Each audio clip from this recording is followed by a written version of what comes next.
ranking the top 10 players in the NBA Finals. So, of course, we got the Dallas Mavericks versus the Boston Celtics.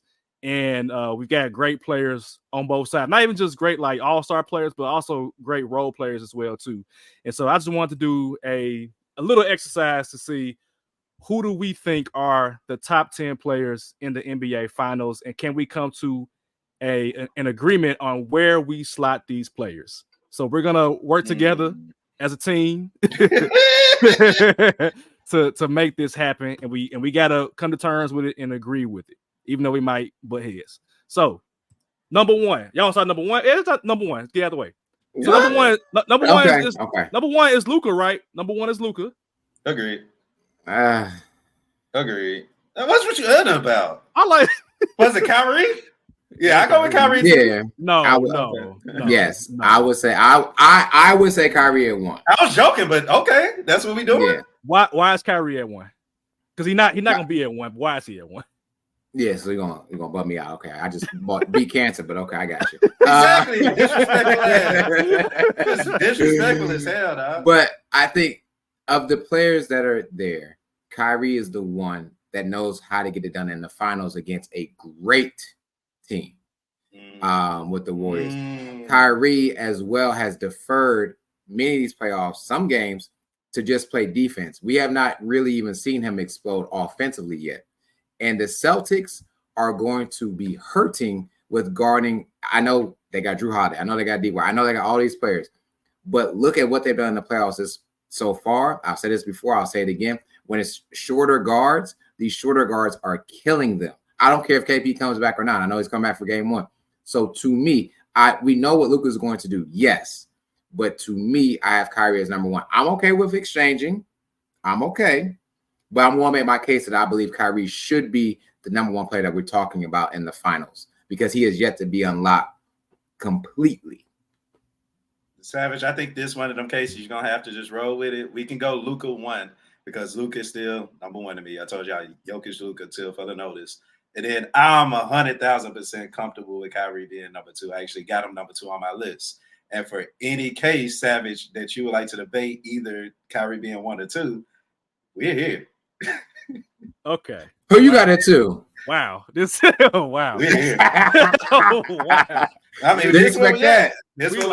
We like a minute into the segment, and I'm just like, what is happening right now? All right, so Luka gonna be number 1. Luka. All right, cool. I feel like we have to have the conversation of either Jaylen Brown or Tatum above Kyrie Irving. We literally saw both of those players score 30 points per game in the Eastern Conference Finals. And Kyrie, again, to Shitty's point, has not been unlocked. But do I think that right now Kyrie's a better player than how Jaylen Brown has looked in the Eastern Conference Finals? I would say no. I don't think Kyrie's looked better than Jaylen Brown. I think Jaylen Brown's look better than Jason Tatum. So I have Brown above Tatum. I don't know if y'all do. I have Brown above Tatum. We agree about that one, yes. Okay. I agree. Mm-hmm. So y'all telling me that Kyrie is number 2 behind Luka in terms of top 10 players? Yes. Let me pose a question. Okay. Here's the question. Who has Brown guarded and who has Kyrie guarded? I mean, look, I'm not gonna doubt that Brown. With it. I'm not gonna doubt that Brown can't sit in that chair. Yeah, I'm not either. We're in agreement there. I'll just ask you who has Brown guarded and who has Kyrie. I mean, we all know Boston ain't really just played a full team since the regular season, so I'm not mad at that. I'm not mad at that. But I mean, look, majority rules right now. If we putting Kyrie at 2, then Kyrie gonna have to be at 2. That's just what it is. So we do have 3 of us, yeah. Yeah, we got Luka at 1. So Luka is at 1. Okay. Kyrie is at 2. Okay. So 3 has to be Jaylen Brown then, right? We're in agreement with that. Yeah, finally. I like that. So we got Jaylen Brown at 3. Jason Tatum is at 4. Let me write this down real quick. So we got Luka, Kyrie. Yeah, I can put it in the chat too. My fault. Okay. Bet. Luka, Brown, Kyrie. Bro, Jason Tatum as the 4th best player in the finals is crazy to think about. That's his fault. That's crazy. That's his fault. I mean, because is he the best player on this team? I've said on this podcast numerous times. I said it too. I said it too. Jaylen Brown. I'm Brown. And you know what's crazy? Before you go any further, I'm glad I just want to take this time. Mm-hmm. When you talked about these conference finals MVP, it went to Brown, right? However, Tatum statistically had better stats, had more rebounds, I think more assists, even more points per game. But Brown was the one that they really needed to get there, which is crazy to say, over Tatum. So yes, I believe Tatum. Yes, you can put up all the points you want to right now, but Brown at number 4, second best player on your team. Okay. All right. So we got the main 4 guys in the top 4. This is where I guess it kind of gets interesting because now I'm wondering, like, is this where Kristaps Porzingis comes in? If, like, given his health, is he considered a top 5 player in the series with the health? I mean, now we got Derek White out there. Hell no, exactly. D White is number 5. Yeah, there we go. I like that. Yeah, okay. And that's where I had D White. I had D White at 5. Okay, so Derek White is at 5. Who's at 6? Who's at 6? It still ain't KP for me. I got Drew Holiday right here. Ooh, okay. Over PJ? Over PJ Washington? It should be Drew Holiday because, like I said, this is why they went and got Drew Holiday, is for his defense, for his championship, quote unquote experience. So I think in order for the Celtics to win, Drew Holiday defensively is going to have some of the best defense he ever played in his life. So maybe he can, maybe he won't, but this is where I got Drew Holiday because PJ gonna clutch. Oh, PJ's definitely in the top 10. I just don't know where he's at yet. And you got PJ Washington right here. I got PJ at 6. At 6. See, dang, I got somebody else at 6. Damn. Who you got? I got Derrick Jones at 6. Why you got him so high? I have him so high for the times that he hits the shots. He guards usually your best player 94 feet. He's not going to give you 15, 20 points, but he's going to give you a solid 12. He's going to hit them threes at the most clutch times. And even after he hits that 3, he's still covering Brown, Tatum for 94 feet. Okay. So to make it fair, I did have PJ Washington at like number 6 or 7. Okay, so which would be there? So to balance it out, it'll be 6. Okay. So PJ's at 6. So it's just a matter of Drew Holiday or Derrick Jones. So I had Drew Holiday right after PJ Washington at 7. Okay. And you clearly would have him right here too. I would too. Yeah. Okay. But do we think Drew is gonna have a better impact than I think he will? I think he will impact than Porzingis. I think he will. I don't think Porzingis is gonna be healthy the whole series, man. I'm not banking on it. Drew Holiday and you have to like. I understand he was only out for the start of the playoffs or whatever, but he's been out of playoff shape. Like he's not in a playoff shape right now, and how physical it's really going to be. And it's the finals now. Yeah, and it's the final. Like this is the cream of the crop. So yes, I'm doubting KP's ability until I see it, and I have to see it not only in Boston, but I'm about to see it in Dallas too. Because Boston, you can use the energy from the fans, but when it comes to Dallas, are you going to still be that same one? So here's where you want to put Drew Holiday. Drew Holiday is 7. Okay. Drew Holiday's at 7. Okay.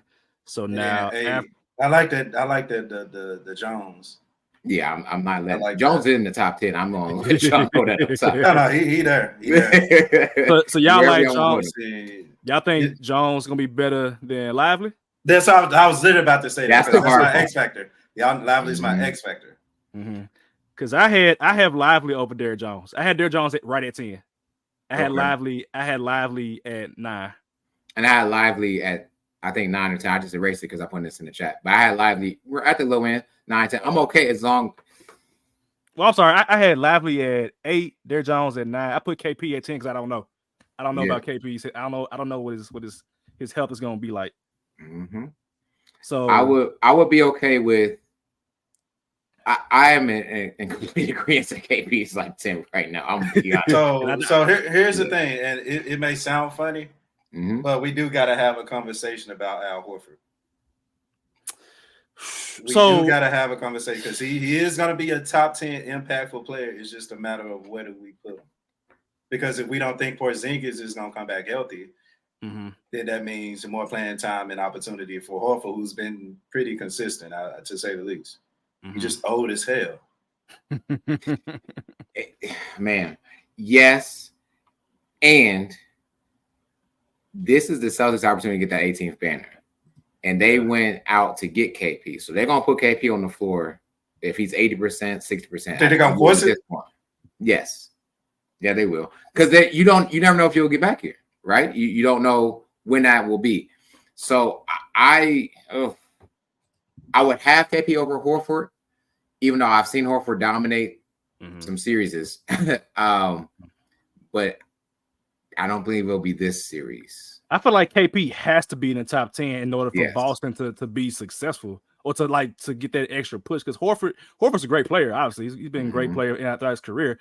But I need that flexibility to have KP to play the 5 occasionally to spell Horford when I need him to sit down for a little bit. You know what I'm saying? So I feel like for me, if I'm thinking about Boston being successful at this point, and I think that KP is going to try to play, then I got to put KP above Al Horford. But at the same time, Al Horford is a crucial part because there are times where he steps out behind the 3-point line and he's making them jumps. You know what I'm saying? So killers. And then he'll do a tap rebound to somebody. Yeah.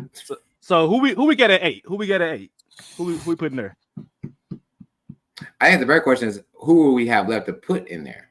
Right. So what we got left right now, based on what I got, because I got the top 7 right now is Luka, Kyrie, Jaylen Brown, Jason Tatum, Derek White, PJ, Drew Holiday. So what we got left is Derek Lively, Derek Jones, KP, Al Horford. I don't know anybody else beyond those 4 that will be in the top 10. Gafford, just because he started, I guess. Gafford's okay, but I don't think Gafford has a stronger impact than what Lively or Derek Jones would have. Agreed. But Gafford is solid, though. He's a solid player. He's a solid in that starting role as a big man. But I think things change once Lively get in there, man. I'm going just because of that. I'm going Lively. Lively at 8. Lively at 8. That's where I'm going. Okay. How you feel, Sheed? Because I think he'll have a better impact than Porzingis, and we gonna get Derek Jones in there, even if he had 10. And the point that I'm thinking about for Gafford is similar point that I would think of for Drew. Whereas Drew Holiday hasn't really asserted himself as much until maybe the last 2 games against Indianapolis. Besides that, he was just a regular point guard, if we're being honest. And in those last 2 games, they didn't really have Halliburton to really worry about. And Gafford, I've seen him come alive in the last couple games as well because he was getting spelled out really early, realistically. And Lively was that guy. But I've also watched Gafford protect the paint, which when you're talking about Brown and Tatum, you're going to need that paint protection. I think Gafford is a better paint protector than Lively. However, Lively is clearly the better rebounder and clearly best field goal percentage right now. And so I'm going to lean more on Lively, but I think Gafford has the case the same way I think Al Horford would have a case with KP. So I'm going to go Lively. That's fair. All right. And at number 9, this is where I put Derek Jones Jr. at number 9. I like it. Okay. Derek Jones Jr. at 9. And then 10 is KP. So it's going to be crazy KP come out slicing. Hey, look. You got to show me something. We got to see it, man. Because it was non-contact when he got hurt. So that scares me as a viewer, man. Like, he got hurt on the perimeter and nobody was near him, like, touching him, bro. Like, all it takes is one little bad cut, and that's it. Like that's a wrap. So to recap the top 10, we got Luka, Kyrie, Jaylen Brown, Jason Tatum, Derek White, PJ Washington, Drew Holiday, Derek Lively, Derek Jones Jr., and Kristaps Porzingis. So based on that, man, I think we looking at Dallas having the better. Dallas has the better top-heavy players in terms of like the main 2 guys, even though I don't agree with Kyrie being there too. But hey, we can't get agreement. But they have the best player in the series in Luka Doncic, and then Kyrie is like the best second option in the league right now. I think we all can agree with that. And then in the middle is where it gets kind of tricky because Derek White is obviously probably the best role player in this series because he's been playing amazing. There are times where he's scoring 20 points in place of Tatum struggling or Jaylen Brown struggling. And then you got PJ Washington, who's come on since he came to Dallas. Drew Holiday, you got the championship pedigree. Lively's a young player. Derrick Jones has been there, done that. And then you got Kristaps Porzingis. So I liked it. I think that's a solid top 10. I liked it. I want to say this because I know we're going to get into an argument, or y'all going to get into the argument of TikTok about Jason Tatum being in fourth. Jason Tatum should be number one. Again, I think two. At least two. He should be. But because of him, I feel like this has been like a breeze for the Celtics. So let's see if Jason Tatum end up playing better than Jaylen Brown finally. That's all we've been asking for.